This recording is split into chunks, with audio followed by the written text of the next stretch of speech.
reka rero turabe ijambo ry'Imana. Igitabo cy'ibyakozwe n'intumwa ibice 12. Igihe bandika igitabo bwa mbere cyitwa ibyakozwe na mpwemu yera, mugabo abahinga ba Bibiliya kuko basanga ibikorwa byose byarimo ubushobozi bwa mpwemu yera, mugabo abahinga ba Bibiliya bariko bararaba baravuga ati mpwemu yera ntiyaje nta mpwemu ngo akora ibikorwa, hariho abantu yakoresheje bitwa intumwa, bashabyita igitabo cy'ibyakozwe n'intumwa, mugabo bwa mbere cyitwa igitabo cy'ibyakozwe na mpwemu yera. Turi kumwe? Urero ni igitabo cy'ibyakozwe n'intumwa canke byakozwe na mpwemu yera yakoresheje iki? Intumwa. Kirinjiye?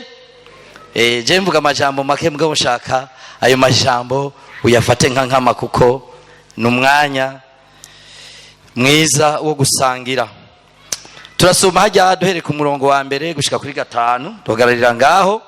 Maze muri ico gihe umwami Herodi ata mu maboko bamwe mwishengero ngo abagirire nabi, yicisha inkota Yakobo mwene nyina wa Yohana.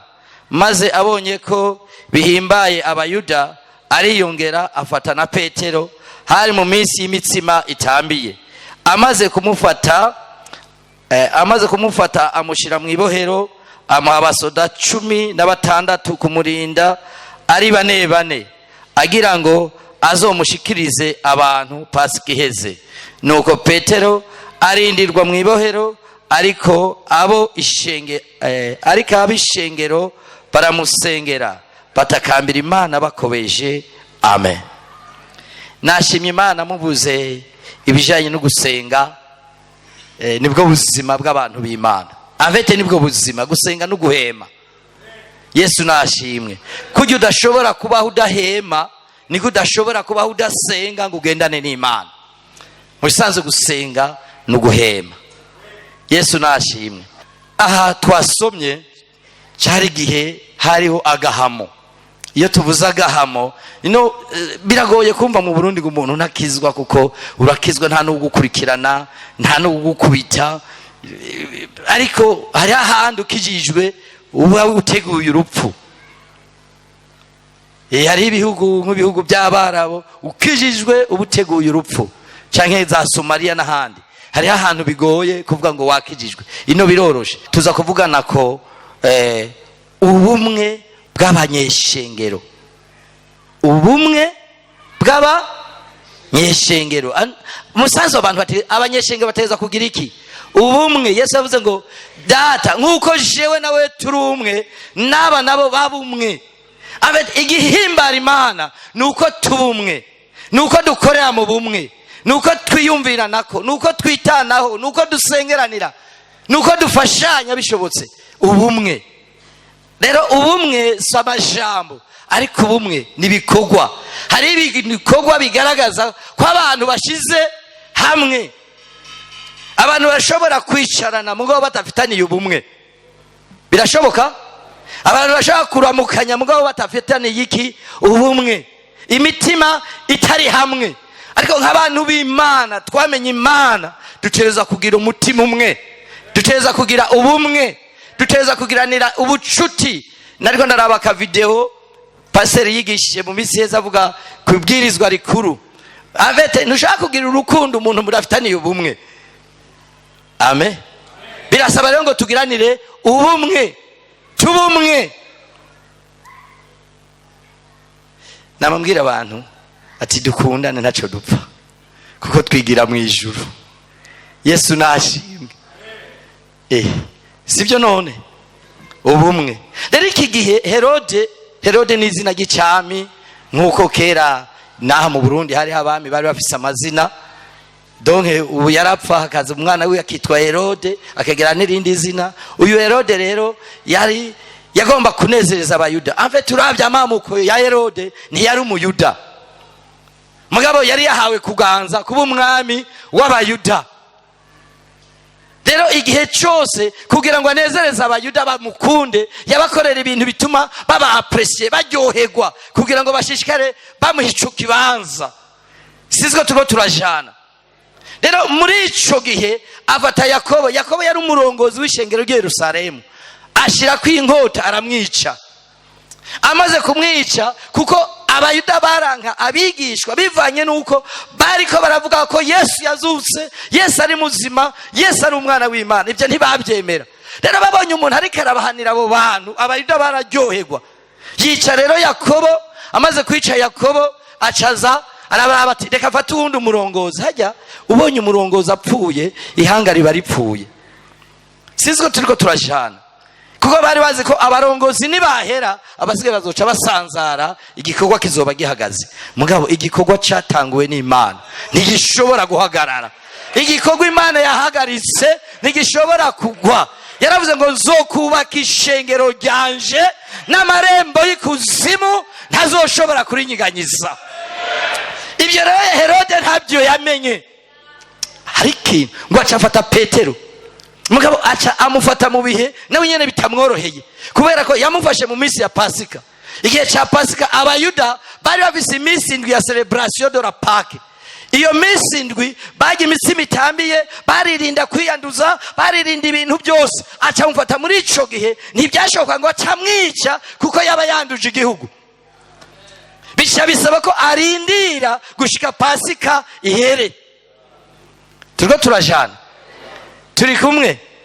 Muri ico gihe je nasanze abantu b'Imana dukomeye. Petero nta ngoho yari afise, nta n'umupanga, bakamurindisha n'abasoda 16. Muratahura ico kintu? Umuntu atani inkono afise, aha bakashira abasoda 4, araboshwe amaguru n'amaboko. Hajya bagashira abandi 4, hariya abandi 4, no kuri portail abandi 4. Urumva ndiya simba asanye abandi 4 bari imbere yiwe. Urumva burya uratinyitse n'icyo utazi. Satani aragerageza agashiraho amabariyeri yose, akibagira ko dufise Imana ihindura ibintu kandi ishoboye ibintu kandi ikora ibintu neza. Aribagira.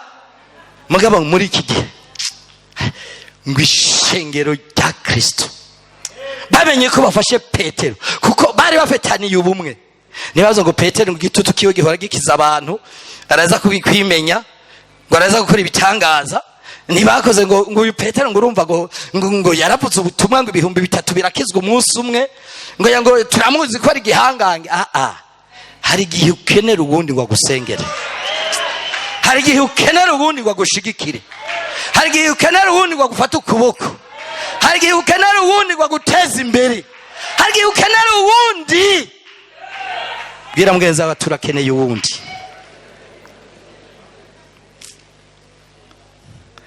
Yesu nashimwe. Bibiliya ivuga ngo baca baja hamwe barasenga, baravuga ngo Yakobo twararangaye arapfa, mugabo Petero turabyanze. Mu buzima bwa Kristo hari ibindi bintu wanga. Ntimubizi? Hariho ibindi bintu. Ngarababwira akantu gatoya. Je nabaye imyaka myinshi mu Gatumba, nk'imyaka 16. Naba mu kazu kameze nabi cyane cyane gose. Mugabo je kuko nari narakamenyereye, nabona ari VIP, nabona ari etage 3. Nabona atani ngorane. Umunsi umwe mu gitondo haza umukristo wanje, yitegereza ahantu mba, araraba cavango ngo pastor ngo ifasa ikustahili, akavuga agene gutyo mu Giswahili. Turavuga n'ibindi acarigira, mugabo nanje iryo jambo ricarigumamwo, cyangwa ndahindukira ake naho mbaga ifasa ni stahili kugira kazi bwabone abantu bageze aho babona ko ahantu kweri tudakwiranye atariho, nanje ndahasi. Amen. Kandi uwo mwaka agene narimutse. Hariho ibihe mazingira ibigukikije bigufata ukumva umenga nubwo buzima, mugabo hariho igihe ufata ingingo ukavuga ngo ibi sibyo byiwanje, ibi sibyo byiwanje, ibi sibyo byiwanje. Ugahagarara mu kwizera, ugahagarara nk'umwana w'Imana. Nimba bari mu gukota, nimba bari mu bibazo bimeze gutwa, bati mana enough is enough, ndakeneye habe iyindi ntambuko. Haleluya. Yesu nawe yavuze ngo musabe kumenga murabitinya. Rego udasabye ntacuronga, urasaba. Baca barasenga bafise umutima umwe, bafise ubumwe, barashirana hamwe barasenga bavuga ngo ibyo kongera ko Petero apfa turabyanze. Iryo jwi riri mu bumwe rica riraduga ku ntebe y'Imana, rishikira Imana. Imana irabye mu isi isanga Petero arabashwe, ibintu byose byase. Imana nayo inavuga ati nukuri ibyo aba bantu bavuze nibyo, nanje ndabyase ko Petero apfa. Amen. Ibikurikira murabizi, Imana yatumye umumarayika akura Petero mu ibohero. Yesu nashimwe, ishengero ryose riranezerwa. Ubumwe ni inkomezi. Iyo abantu bashize hamwe bagira inkomezi. Umusiguzi yavuze ngo umugozi umwe uroroshe guca, ariko ibiri cyangwa itatu itsibiye hamwe biragoye kuyica. Hajya abakristo dushize hamwe tugakorera ibintu byose mu bumwe, nta kintu na kimwe kitoshoboka. Yesu nashimwe. Reka twongere kwirindi jambo rimwe dusenga Imana. Tabucu kuvayo ibice 10 ku murongo w'8 gushika 13 aravuga ngo maze haza abameleki batera abisirayeli bari i Refidimu. Mose abarira Yoshua ati turobanurire abantu ubajane murwanye abameleki, nanje ejo zohagarara ku gatwe k'uwo musozi nitwaje ya nkoni y'Imana. Yoshua agira nkuko Mose yamubariye nyene, aje kurwanya abameleki. Haroni na Huri baraduga baja ku gatwe k'uwo musozi.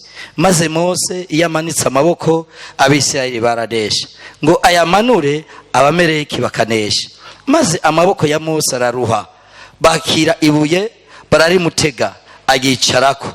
Aroni na Huri bagumya amaboko yiwe, umwe ku ruhande rumwe uwundi ku rundi. Amaboko yiwe aguma amanitse gushika izuba rirenze. Yoshua yicisha inkota abantu bose b'abameleki. Imana nishimwe. Iki ni gihe abisirayeli bari mu rugendo bava muri Egiputa baja mu gihugu c'isezerano, bari bageze mu bugaragwa. Hanyuma bageze mu bugaragwa, urugendo rw'ubugaragwa ni rubi. Mu bugaragwa nta giti, mu bugaragwa harumye, mu bugaragwa nibibuye, mu bugaragwa mu majambo make mu bugaragwa hameze nabi, Rero muri urwo rugendo barushe, hariho bajya baruha cyane bagaca basigara inyuma kubera kuruha, abandi nyene bagerageza bakinanata. Rero abameleki bari bafise igisagara babamwe ngaho mu bugaragwa, baca batera bajya basigaye inyuma. Uzosenga Imana ntuzoba umuntu usigara inyuma mu bintu, uzugerageza igihe cyose uzoba mu bantu ba mbere, kuko inyuma ni habi. N'abarundi bavuze ngo inyuma igirane. Urabona bungere iyo uriko urashorera ugomba ko zinyaruka, ijya y'inyuma niyo ukubita igakizunikiza imbere. Iyi imbere ntikubitwa, hakubitwa izinyuma. Rero hariho abakristo adacerewe ataryoherwa, ikintu cyose akizamwe ruko abandi bose bahejeje. Uzusenga Imana ntuzoba uw'inyuma. Imana idufashe cyane. Abameleki bafashe umuce w'inyuma, abari basigaye inyuma barabica. Usomye mu gusubira mu byageze uzobibonamo, barabica. Babishe ab'imbere barakanguka ati erega bacu baraheze. Niho Mose yacabwira Yoshua ati tegura ingabo bagende kugwanya abameleki. Amen. Yoshua acategura ingabo kuza kugwanya abameleki. Mose na Aroni na Huri bamwe nk'abarongozi nabo baca baduga ku musozi. Hari abakristo baje gusenga, babonye pastor ataje baca bacika intege. Senga pastor atari ngaho, hari ahandi ari kandi ari karakusengera. Yesu nashimwe. Baca baragenda ku rugamba, ntibavuga ngo none Mose ko tutajanye. Baramenya ko Mose aduze ku musozi kubasengera. Mose acaduga ku musozi kubasenga. Bibiliya iravuga ngo kuko yasenga ahagaze, afise inkoni, ya nkoni yakubitisha cya kiyaga, asenza adugije amaboko mwene uko. Hariya Yoshua n'abasoda biwe bagaca bakora bakaronka intsinzi. Mugabo nk'umuntu amaboko, umva Mose yararengeje imyaka 80. Umva byoroshe kuko umumanisa amaboko prido 80 ntibyari byoroshe. Amaboko akaruha akayashira hasi. Ayashize hasi, hari abameleki bagaca batera abisirayeli nabo bakabica. Baramenya kuko bari hejuru ku musozi, barabona sene hariya mu kiyayo kuniri kiragenda. Yoshua na Huri si Mose yababwiye icyo bokora, n'umukristo babanza gutamika icyo wokora. Ubu umukristo ugira vision, ubu umukristo ufise yerekwa. Ushobora kuza nahamwishenge ko bati iki kintu cobera ahantu, iki kintu kirakwiye ahantu, atari uko babanje kukivuga. Mugabo wewe muhemu yeraka kwinspira, hanyuma yakwinspira kwa bati iki kintu coje ahantu cogira ikimazi ngaha mu ngoro y'Imana. Yesu nashimwe. Bibiliya avuga ngo Aroni na bacha barabibona ngo bacha bazana ibuye, c'est l'image de Jésus. Bacha bazana ibuye bararimutega, baramubwira ati icara, igikorwa cyawe ni kinini, wewe ni uruhuke. Abagabo urumva bakumva ko umurongozi akwiye kwicara nabo bagahagarara. Haleluya. Bacha Mose acaricara, umwe acafata ukuboko kw'iburyo, uwundi acafata ukuboko kw'ibubafu, bayashira hejuru kugira ngo amaboko ya Mose agume hejuru, Yoshua hari yakora igikorwa. Bibiliya avuga ngo Yoshua acarica abameleki arabaheza, aronka intsinzi kuko hariho abantu ku musozi bafashe amaboko ya Mose. Reka ndababaze, muri abo bantu watsinze ninde? Ni Mose? Ni Yoshua? Ni bose babikoreye mu bumwe. Turiko turajana, babikoreye mu bumwe. Ntuze wemere ko umurongozi wawe ananigwa, ufise ico wokora kugira ngo ashobore. Yesu nashimwe. Igihe cyose wame wiyumvira ngo ni igiki noshoboza umurongozi wanje kugira ngo aneshe, kuko ni anesha nawe uzobunesheje. Umurongozi yame yiva ni igiki nokora kugira ngo uwo ndongo yaneshe, kuko ni anesha nawe uzobunesheje. Bacha bafata amaboko. Yesu nashimwe. Bafashe amaboko, igikorwa hariya kirakoreka. Bose bacha bafata icubahiro ni kibe icimana. Icubahiro ni kibe icimana. Icubahiro ni kibe icimana. Yesu nashimwe cyane. Amvete abantu bafatanya amaboko, abantu bashigikiranye, abantu bafitaniye ubumwe, igikorwa cyose kirashoboka. Mwateguye amasengesho y'ukwezi, hamwe yoza ari umwe yogirwa agacika intege. Mugabo twese tubigize ibyacu bisha byoroha. Yesu nashimwe. Bisha bigirante, bisha byoroha, kandi dusha tunyiganza iki gisagara. Ani mwibaze ngo muri ababeshi, ikada ni muri ababeshi. Je nigeze kuja muri Brazil mu ishengero rimwe abantu 54,000, none muri abana 200. 54,000 by'abantu bafise service 8. Nigeze kwigisha irindi shengero, ntabona uwo hariya, ntabona n'uwo hariya, ntabona n'uwo hariya yahereza. Nkaguma doke nkavuga gusa, urumva abantu bakagenda gushikaho utakibona uwinyuma. Turicakeneye abantu bakizwa. Yesu nashimwe. Bwira mweza ati turicakeneye abantu bakizwa.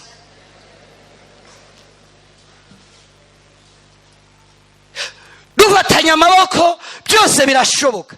Dufise ubumwe byose birashoboka. Dufitaniye urukundo byose birashoboka. Dushigikiranye byose birashoboka. Dushiranye hejuru byose birashoboka. Umwe wese akiyumvira mugenzi we. Paulo yandikiye ab'Ifilipi arababwira ngo umuntu wese yiyumvire ko mugenzi we amuruta. Umwe ntiyumvire ibyiwe gusa, ariko yiyumvire n'iby'uwundi. Yesu nashimwe. Mu Baroma 12 ku murongo wa 3 gushika ku murongo wa 6 haravuga ngo umwe wese yahawe ingabire. Umwe wese arafise ingabire. Afite turi ingingo z'umubiri wa Kristo. Umwe wese arafise ingabire yisangize. Burya uri special. Nta numwe asa na wewe. Nuba muvukana ntameze nkawe. Hari ikintu wisangije ubundi adafise. Ni Imana yarabigize gutyo kugira ngo umuntu wese aze yamamenya ko akeneye uwundi. Yesu nashimwe. Turi kumwe. Igihe cyose abarundi bavuze ngo n'umwami yaratiye urushinge. Kera urushinge rwari rufise agaciro gakomeye. Dohe ruvuga ngo naho wo kwiyumvira ko ibintu byose ubishoboye, usanga hari uwundi umuntu ukeneye. Hariho nisho gituma haje abaririmbyi, hariho abahanaguye ngaha, hariho abavugije, hariho abadongoye, hariho abakoze ibi na biriya, byose bikoraniriza hamwe kugira ngo bihicubahire iki Imana. umwe wese arafise icyo Imana yamushizemwo special kidasa n'icy'uwundi kugira ngo twuzuzanye. Rero ntidushobora kuzuzanya tutari mu rukundo. Imana ibahezagire. Tugomba dusenga Imana, ubwira Imana ati Imana unshoboza kugiranira ubumwe na mwene data. Nujya ntiyumvamwo ntangure numve ko no mukunda, nujya nabona umenga ntacamariye numve ko ari ukibaze mu buzima bwanje. Dusenge. Mana data wa twese uri mu ijuru, turaguhaye icubahiro kibirengeye cya byose. Turagushima, waravuze ngo data nkuko turi umwe ndasengera ishengero kugira ngo babe umwe. Kandi waravuze ngo nimwakundana niho abanyamahanga bazomenya ko muri abigishwa banje. Data turagushima, uri na Aroni bafashe amaboko ya Mose, Yoshua aranesha intambara, intsinzi iba ku Bisirayeli bose. Data ishengero ryasengeye Petero urabyumva arabohoka kuko bari bafitaniye ubumwe. Reka ishengero ryawe Mana tubumwe, reka dukorere mu bumwe, reka tugire byose mu rukundo no mu bumwe kugira ngo biheshe izina ryawe icyubahiro. Urakoze Mana, turabigushimiye, turagukomeye amashyi menshi mu izina rya Yesu, amen.